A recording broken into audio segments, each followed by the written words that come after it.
നമസ്കാരം. പുതിയൊരു വീഡിയോയിലേക്ക് എല്ലാവർക്കും സ്വാഗതം.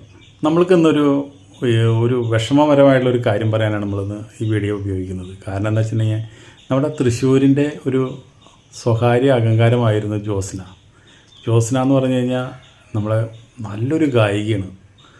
എന്താ വെച്ചിട്ടുണ്ടെങ്കിൽ ഒരുപാട് നല്ല നല്ല പാട്ടുകൾ പാടി നല്ല പേരെടുത്ത ഗായികയാണ്.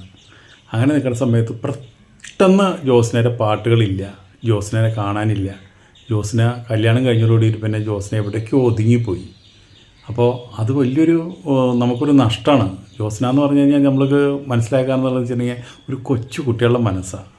നിഷ്കളങ്കമായ ചിരിച്ച മുഖം അല്ലാണ്ട് നമുക്ക് ജ്യോത്സ്നയെ ഇന്ന് വരെ നമുക്ക് ഒരു ഫോട്ടോയിലും കണ്ടിട്ടില്ല. അതിന് അത്രയും നല്ലൊരു അഹങ്കാരമോ അങ്ങനെ ഒരു വലിയൊരു പാട്ടുകാരിയാണെന്നുള്ള ഒരു അഹന്തയോ അല്ലെങ്കിൽ ആൾക്കാരെ കാണുമ്പോൾ അങ്ങനെ യാതൊരു ജാടയും ഇല്ലാത്ത ഒരു നല്ല ശബ്ദത്തിനുടമയായുള്ളൊരു വലിയൊരു പാട്ടുകാരിയാണ്. പക്ഷേ കല്യാണം കഴിച്ചോട് കൂടിയിട്ട് ജ്യോത്സ്നയുടെ കഥ ആകെ മാറി. ജ്യോത്സ്ന എന്താ വെച്ചിട്ടുണ്ടെങ്കിൽ, ഭർത്താവിന് UK ജോലി. ജ്യോത്സ്ന അങ്ങോട്ട് പറിച്ചു നട്ടു. പക്ഷേ ജ്യോത്സ്നയ്ക്ക് ഒരിക്കലും ഇഷ്ടപ്പെട്ടിട്ടുള്ളൊരു യാത്രയല്ല. എന്നിരുന്നാലും ഒരു മാറ്റത്തിന് വേണ്ടി, ഒരു ഹെൽത്തിന് വേണ്ടി അങ്ങോട്ട് മാറി. പക്ഷേ ആകെ ജീവിതം തകിടം മറിച്ചത് അവിടെ വെച്ചിട്ടാണ്. അവിടെ വെച്ചിട്ട് ഇതുപോലെ തന്നെ എന്തൊക്കെയോ പ്രശ്നങ്ങൾ വന്നപ്പോൾ അതിനെ ടെസ്റ്റ് ചെയ്തപ്പോഴാണ് അറിയുന്നത് ഓട്ടിസം ഉണ്ടെന്നുള്ളത്. അപ്പോൾ ആ ഗായിക ആകെ തകർന്നു പോയി.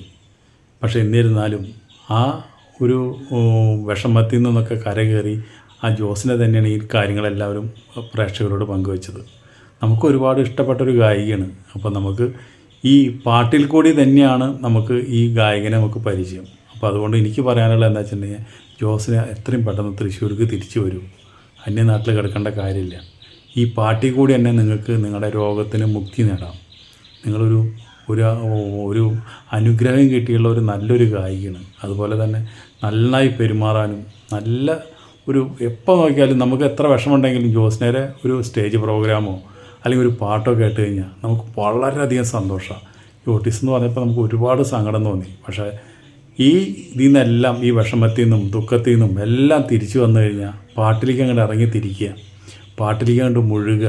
അപ്പോൾ ജ്യോത്സ്നയ്ക്ക് പഴയ ജ്യോത്സ്നയെക്കാളും അടിപൊളിയായിട്ട് നമുക്ക് ഇവിടെ തൃശ്ശൂർ നമുക്ക് അടിപൊളിയായിട്ട് ഗാനമേളകളും സ്റ്റേജ് TV പ്രോഗ്രാമുകളും ഇപ്പോഴത്തെ എത്ര കുട്ടികളുടെ പരിപാടികളൊക്കെ നടക്കുന്നത്, അതിലൊക്കെ ജഡ്ജിയായിട്ട് വരാം. അപ്പോൾ അതുപോലെ ഇതെല്ലാം മറന്നുകൊണ്ട് ഒരു പുതിയൊരു ജീവിതത്തിലേക്ക് എത്രയും പെട്ടെന്ന് ജ്യോത്സ്ന തിരിച്ചു വരാൻ വേണ്ടിയിട്ടാണ് നമ്മൾ പറയണത്. അപ്പോൾ എത്രയും പെട്ടെന്ന് ജ്യോത്സ്ന നമുക്ക് സ്റ്റേജിലും അതുപോലെ തന്നെ പല റിയാലിറ്റി ഷോയിലും ജഡ്ജിയായിട്ടും കാണാം എന്ന പ്രതീക്ഷയോടുകൂടി ഈ വീഡിയോ ഇവിടെ നിർത്തുന്നു. അടുത്ത വീഡിയോ നമുക്ക് വീണ്ടും കാണാം. അതുവരെ നിങ്ങൾക്ക് എല്ലാവർക്കും നന്ദി, നമസ്കാരം.